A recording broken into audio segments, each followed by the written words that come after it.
Yo, what's up? How you doing? Dzień dobry, dzień dobry.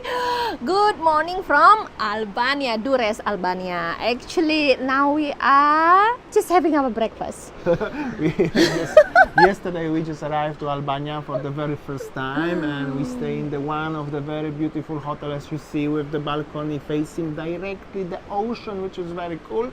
And generally we're gonna be here for another 4 or 5 days, and we're gonna show you a little bit of Albania. I know, like many of you, when you see the relation on Instagram, where are you? In Albania? Yes, we are in Albania. Our goal is to visiting the places what they are not so popular, like Spain or Portugal. That will be also, but in the future. But today, and on this occasion, let's exclusively enjoy Albania.